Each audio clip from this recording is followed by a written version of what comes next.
Well, with the highest number of illegal border crossers in history last month, we have a 40-year high in inflation.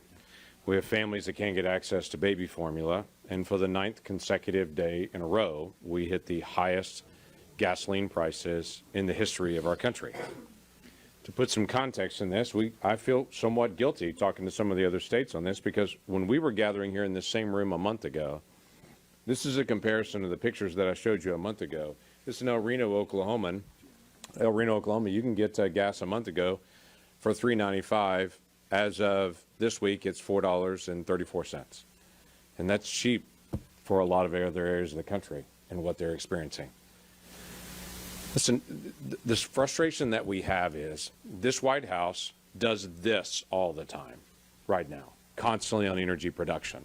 That their focus is, we want more energy, and then when they ask for permits, if they ask for leases, if they ask for permission to do seismic tests offshore, they say no, no, no. So publicly, they're saying one thing, and then privately, they're saying to the producer something very different.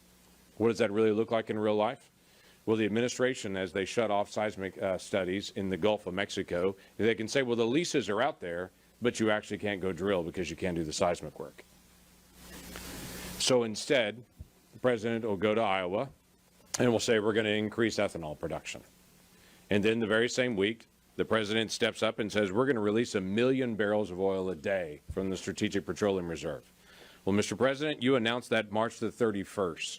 And March the 31st, when you made the announcement, we're going to release 1 million barrels of oil a day from the Strategic Petroleum Reserve, average price was $4.22.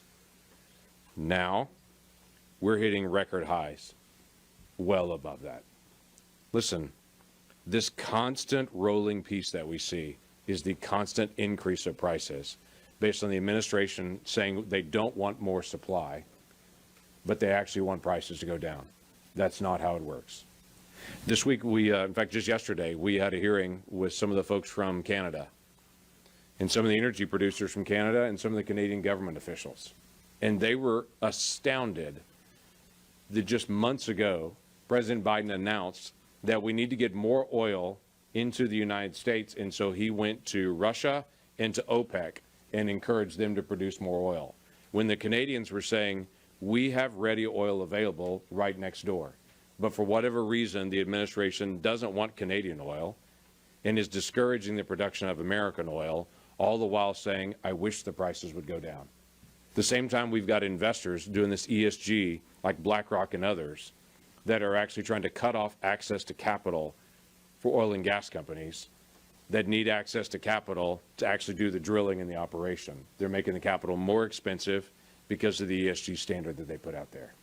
Listen, Americans feel this. This is what real life looks like every single day for Oklahomans when they're trying to figure out how I'm going to buy groceries and all the different effects that they're actually feeling. When Oklahomans ask me, why are prices up so high, I can point to this every time. Because the price of diesel is up, that means every single product that we buy that's transported on a diesel truck all just went up in price. The price of all shipping went up. The price of all ag products just went up because every single tractor fuel price went up, skyrocketed. So we're feeling the effects on every single area of the economy because President Biden is unwilling to deal with the base of our economy, that's energy prices.